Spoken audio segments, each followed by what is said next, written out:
Does Andy Dalton finally win a playoff game? Does Matthew Stafford finally beat a team on the road that has a winning record? And does the home team win and cover in the third go round for the Ravens Steelers this weekend?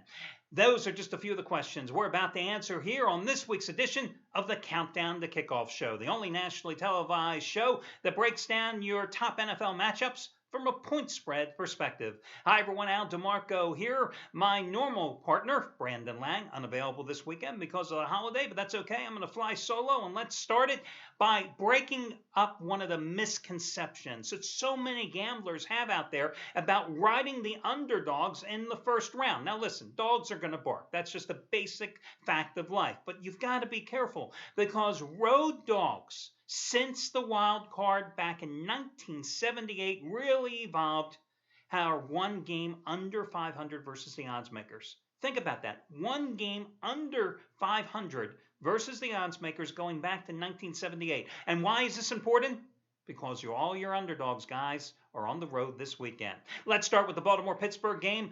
The home team, as I alluded to at the top of this report, won and covered both meetings this season, each team ironically winning by 20 points. Now, throw out the early season matchup because these two teams have evolved and have certainly changed. Instead, focus on the rematch that the Steelers won at home by 20 points, a game in which Ben Roethlisberger was simply incredible, throwing for 340 yards, throwing 6 touchdown passes, playing pitch and catch with Antonio Brown, who had 11 receptions for 144 yards. It was after that game that Harbaugh basically started rebuilding the Ravens secondary. That's how pathetic they were.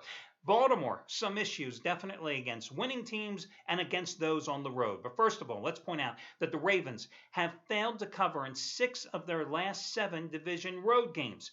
They're only 1-4 against the spread in the last 5 meetings in this series. And how ironic that this year the home and team won each game by 20-point margins when coming into the 2014 campaign. The previous 5 meetings between these two arch rivals had all been decided by a field goal or less.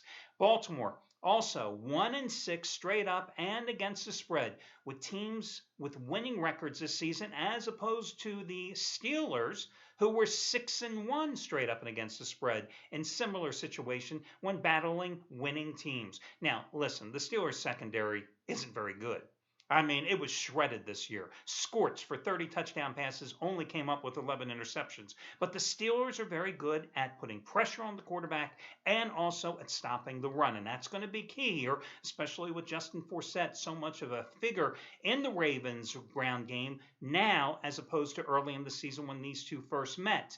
But speaking of the run game, Bell for the Steelers may not play because of that knee injury suffered in the season finale for the Steelers on Monday night against the Bengals. And that is going to really hurt Pittsburgh here if he's not available because they don't really have a proven capable backup. But ultimately, this game comes down to the quarterbacks, and I would give the edge to Roethlisberger at home. Plus, it's the 3rd straight home game for the Steelers, who are coming off the 27-17 win Monday night against the Bengals and a 20-12 win in a must-win game against Kansas City. They've won 4 straight coming into this game. And listen, guys, at a 3-point number, I would go ahead and lay it with the Steelers. And with the number sitting at 3, as you know, when the line crosses 3, 4, 7, and sometimes 10, I always say that you either buy down or buy up the half point, depending on whether you're on the favorite or on the underdog. And in this particular case, I am definitely spending the extra 20 cents a dollar and taking Pittsburgh from 3.5 to 3 or from 3 to 2.5. So I would definitely lean towards Pittsburgh in this one. You know, one of the things that I always look for when it comes time for the postseason is how teams have fared lately. One thing that I like is teams that are definitely on the upswing toward the end of the regular season. I don't want a Debbie Downer. I don't want a team that's definitely going downhill and struggling as the regular season comes to a close. And that philosophy definitely applies to the Carolina-Arizona contest. Listen, 70% chance of rain, so it's not going to be ideal weather conditions for this particular game.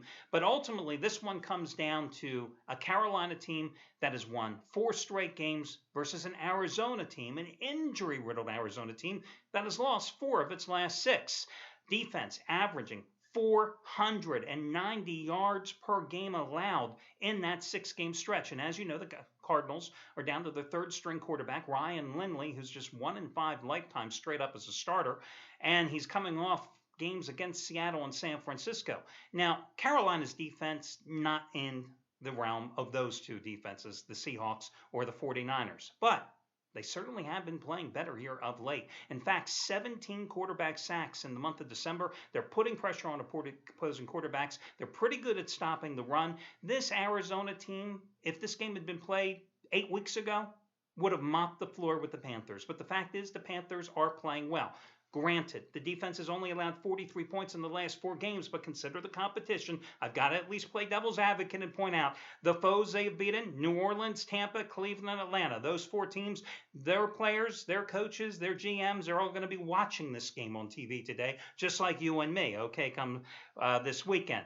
Bottom line, even though Arizona is 11-5 against the spread on the road during Bruce Arians' tenure, are you going to want to lay or grab the points with Ryan Lindley? I think the way to look at this particular contest is to lean toward Carolina, but I also like the under in this game. I don't see this being a high-scoring contest. I can see this being one of those 2014 games, a 17-14 game, 17-10 game. So I think you play the under in Carolina and Arizona. Dallas taking on Detroit. Cowboys certainly on a roll since that Thanksgiving Day debacle at home against the Eagles. They have won 4 straight, scoring 41, 38, 42, and 44 points in those contests. In fact, they have put 31 or more points on the board in 6 of their last 7 games, and they're so tough offensively. I mean, are you going to overplay the run and try to stop DeMarco Murray? Because Romo and Dez Bryant will eat you up in the passing game, and that's the dilemma that the Lions face. Yes, the Lions have that great defense. Yes, very hard to run on the Lions. Packers, though, Eddie Lacy had some success last week. Aaron Rodgers certainly had some success last week, and he was basically playing on one leg. This is a Dallas team that's a 6.5 to 7-point favorite, and I think you've got to ride the Cowboys in this spot. Lions don't play particularly well on the road. In fact, their road wins this season beat the Bears, the Falcons, the Vikings, the Jets. Again, 4 teams whose players, coaches, and staff are all going to be watching this game on television like you and I. Their losses on the road this season to Carolina, to Arizona, New England, and Green Bay, and they scored a total of 42 points in those games. So, Lions, Matthew Stafford, never a primetime performer as far as I'm concerned, especially on the road, and the numbers back me up. 0-16 straight up on the road in games versus teams that have 500 or better records. And the Lions have to put all their marbles on Matthew Stafford because they have no ground game. So this is a situation I would definitely lean towards Dallas and lay the points with the Cowboys. And I'll tell you what, I think an interesting teaser situation here would, in a standard 2-team 6-point teaser, would be to take Dallas and Carolina down, 2 home favorites, taking them down to anywhere from a 0.5 point to a 1-point chalk in both their games against Detroit and Arizona, respectively. Finally, you've got Indianapolis and Cincinnati. Listen, I am not sold on the Colts. I think they'll be lucky to win this game. This is not a good Colts team. Defensively, they have so many flaws. Offensively, ever since Ahmad Bradshaw, who gave them a ground game early in the season, suffered the season-ending injury, the Colts are just an average team offensively because everybody and their brother knows it's going to be Luck throwing the ball. 40 touchdown passes, yes, for Luck, but he has no ground support. Of course, it may not be needed against these Cincinnati Bengals. Isn't it ironic that Marvin Lewis earned his rep as a great defensive genius, but the Bengals are just a lousy defensive team? Listen, there's a reason that Indianapolis beat them handily 27-0 in the first go-round. Remember also in that first meeting, A.J. Green, their top wide receiver, did not play, and God knows what percentage he will be in terms of being healthy for this one, dealing with the arm-shoulder injury, coming off the concussion suffered in the season finale loss at Pittsburgh on Monday night. Andy Dalton, as I said at the top of this video report, 0-3 straight up in the postseason, right? One touchdown pass, 6 interceptions. You have to say it's a must-win situation for the Bengals and Dalton. But do you really want to go against Andrew Luck at home, where the Colts were 6-2 straight up and against the spread this season? And again, they won the first meeting 27-0, holding Cincinnati to just 135 net yards in that contest. Also, the Bengals, 3rd road game in 4 weeks. I think it's a tough spot here. And also, the Colts still, no ground game, but they still have Luck. And I think the home field advantage is ultimately the difference in this particular game. So I would go with Indianapolis and lay the 3 points. And again, I would buy down the half point in this particular situation because the line is crossing 3. So if you get the Colts anywhere from 3 to 4.5, guys, go ahead and buy down the half point. And one other little tip here, guys. Listen, if you know who you're going to play and you're ready to get your wager in, do so if you're in the favorite. If you're on the favorite, because you bet favorites early and underdogs late.